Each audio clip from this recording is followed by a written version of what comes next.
everybody doing? Two microphones here. How is everybody? Yeah. Am I introducing Natasha? No.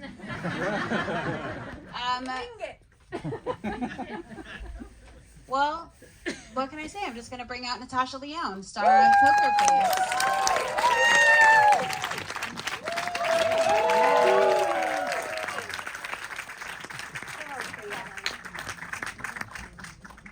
Hi guys.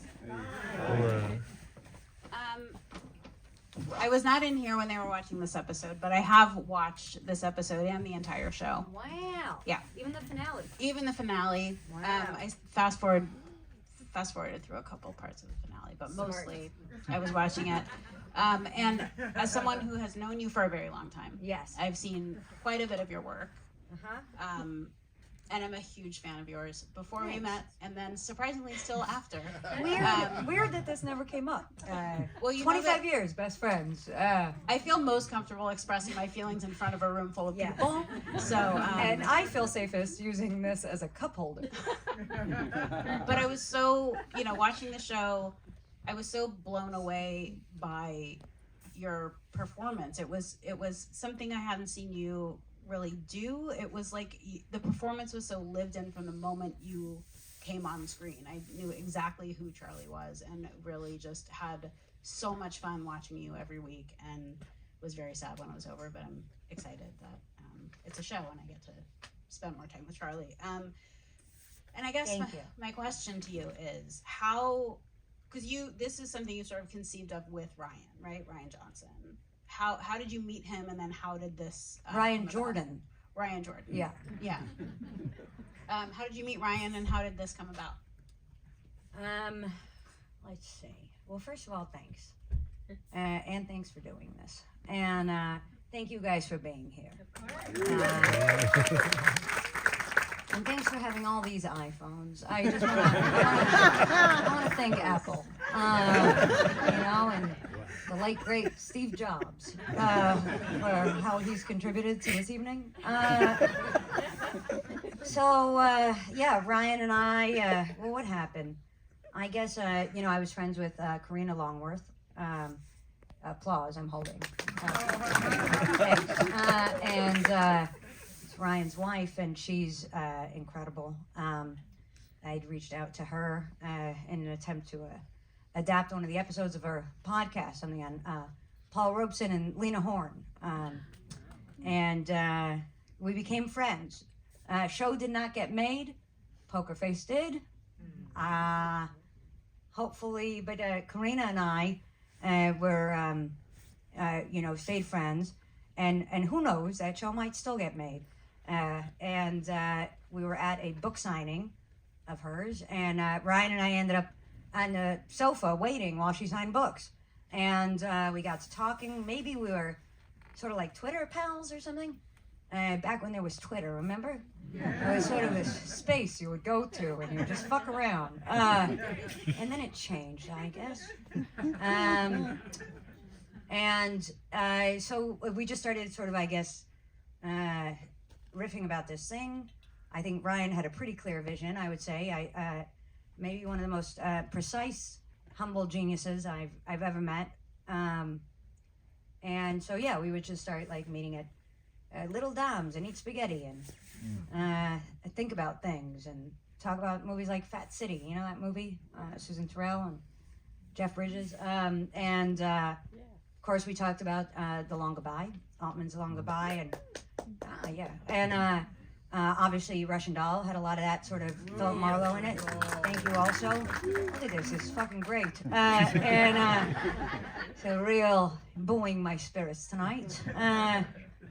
There we got as far as we stole the cat. I mean, oatmeal was, but sort of, I guess, this mumble jumble sort of overcoat routine that is really just me walking around made sense, and Ryan could see it, and then he really wrote the thing down. I think you know this. There's so many things that happen, and we all know this. Ideas that kind of sit around, or, coffee shop, whatever. And and one day he actually sent a script, which is a really big deal when that happens, and it was beautiful. It was like a complete thought. So that was that. Yeah, I remember when you first told me about it, and I was like, "Oh, that's cool." But it really did feel like one of those things that you're like, "Sure, someday." And then to have it be something that comes together in this way and is so fantastic is very life affirming. Yeah. And with the structure of the show, because within Russian Doll with Orange Is the New Black, obviously it's like it's so serialized, and with Russian Doll, every episode is sort of like a restart in some ways. And was that challenging in any way, or was it fun to get to hit that reset button every episode? Yeah, I mean, it's wild being a part of these. I mean, you and me, Clea. Sorry, Clara. Thank you. Clara Jordan, Yes. right? Ryan's younger sister? Yes. Okay, good. I'm keeping up. Steve Jobs' uncle. So, we've been around for a minute. It's funny how things evolve. Well, we used to have silence, and then we went into talkies, and now we've got TikTok and so on. AI is coming. But anyway, indie movies, whatever, and cinema, and the streaming era, Orange Is the New Black. Oh my God, Netflix, here it is. And then I guess, Russian Doll, so proud, to be a part of this kind of auteur era. It's, they write, they direct, they produce, they showrun, they star, they edit, they do it. These kids, they're crazy. And I do think that that's it's a huge undertaking. You know what I mean? Like, and then now with Poker Face, what's so wild is it's almost like I mean, really, it's like Judy Reeve, who's the production designer on Poker Face. Like, her task is, it's Sisyphean. She has to, each episode construct an entirely new world. So, yes, in the writer's room, it's like a wild task, and all of it is, but it really is like, it's a movie of the week, sort of in that style that, I was crazy about Columbo. It's called like a movie of the week, and I guess they're an hour and a half, right? And that is also really, really fun, because like, what an interesting way, like literally, Russian Doll, I mean, my God, like, it's a cliffhanger and you're right into the next. And it's, as we write the season, the whole thing is about that kind of arc and how it's all gonna, connect the dots and Easter eggs. And it's so fun to do a completely different game, which is, it's really not until you come into the show in the finale, and that Janixa Bravo directed, and that Ryan wrote, that there's really this kind of sense of sort of like, okay, maybe this is who Charlie is, which is a really different way of going about something, other than, that it's not completely character based, and yet the whole show is a hangout character show. It's sort of just a quirk of it. And it with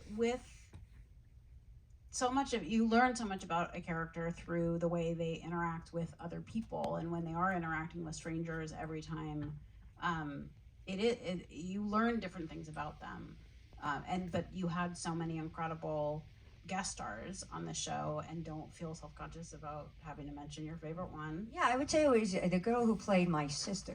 I heard she was very good. I mean, working with her, it was like this immediate, this chemistry, this balance, this spark. Yeah, she's gonna be. I think she's a real somebody. Yeah. But how did you guys assemble such an incredible group of guest stars? I mean, did you just... Well, in your case, a text message. And I would say, a lot of them were sort of like, holy shit, this is the person, and you know what I mean?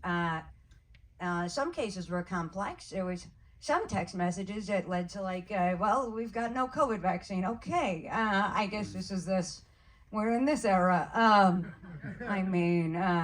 The future is wild, and it's here.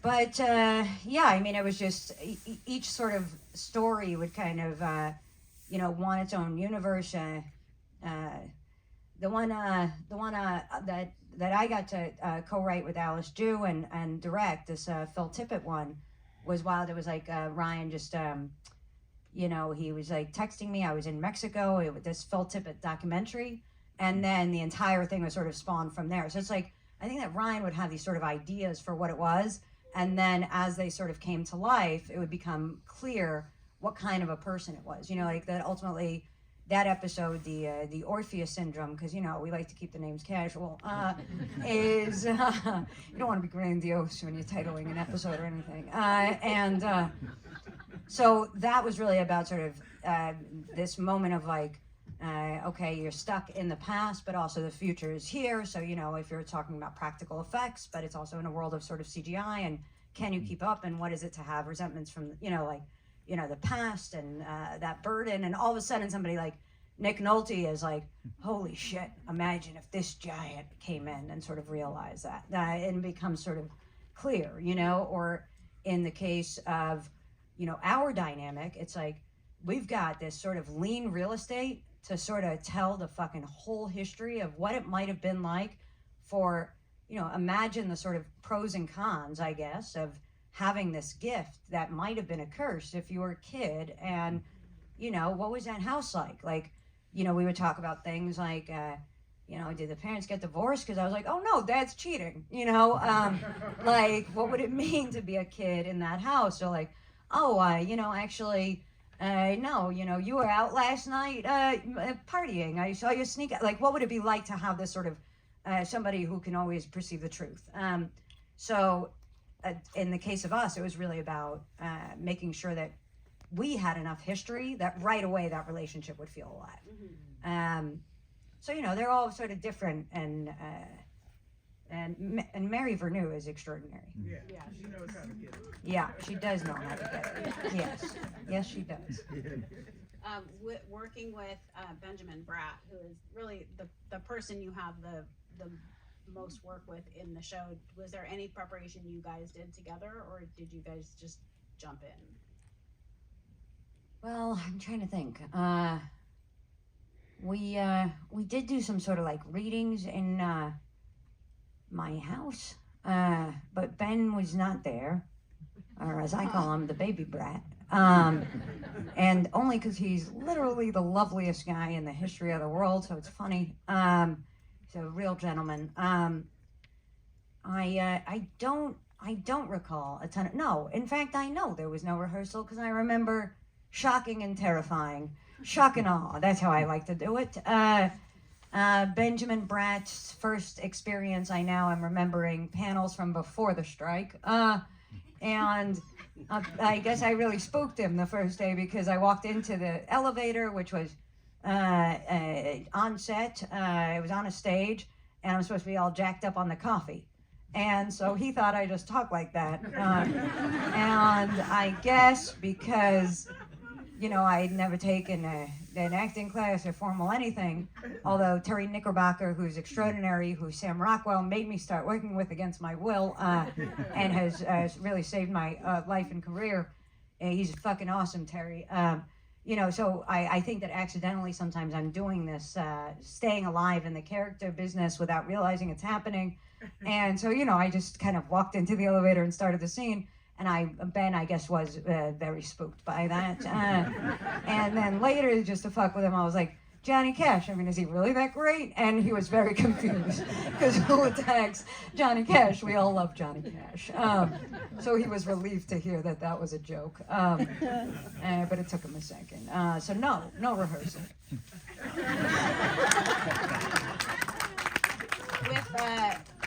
With a character like Charlie, like what was your favorite thing about playing her? Yeah. I think, I do love it sort of close to the bone, I guess. Why do I love Peter Falk so much is not just Columbo. It's like A Woman Under the Influence. It's Wings of Desire, It's like the Cassavetes stuff. So I think that when I dropped out of film school, that's where I went, was to, the Cassavetes on Cassavetes, that manuscript. I had some old copy, and I watched all the movies at the back of the New Beverly. I'd previously been a student of the Film Forum, but I had ended up on Beverly and, La Brea. And so I'd walk across the street with a 40 and sit in the back row, and I watched them all. And I read that manuscript a bunch, and I read, like, Sidney Lumet making movies, and I was already sort of a real case study and sort of, noir. I'd done a lot of that, also at weird YMCA basements on, like, fold-out chairs. To learn about Philip Marlowe there, and all his permutations, and pre-code cinema, and Fassbinder, and whatever, and Billy Wilder and stuff. But out here, I'd really gotten on this kind of Cassavetes kick, and I think what I love so much about Peter Falk is I really believe the guy, and I think I love that about Charlie. Like, I love that she's a character who's really just trying to tell the truth, and Nadia in Russian Doll is a bit more of like, her journey is to go from like a self-destructive nihilist to somebody who is connected, who like finds connection, and her world opens up, and later to try to reconcile what it means to kind of sign up for life. What are the consequences or implications of that? What does it mean to be a participating member of society? Here with Charlie, the real revelation was this idea that she kind of had the sun on her back, you know what I mean? Like, she was, if Nadia is like smoking to fucking die, in a real way. I don't know if anybody can identify with that. But it's almost like Charlie is smoking to like take in the day, She's sort of like, hey, this is nice. It's a little cigarette. It's not quite with the same sort of like self-destructive edge and sickness. So once that discovery was made of like, she's like sort of a desert rat with the sun on her back, and it's a bit like, Jeff Bridges, Big Lebowski, sort of hang back. She likes people. And I think I really like playing somebody who really likes people. I think it's fun. Like, she's no more or less interested in sort of, any person based on any sort of status thing. And I think that I do have a real beef with that in this life, that we play a game around status. I think it's disgusting. Like, it's gross. It's Fellini-esque in a bad way.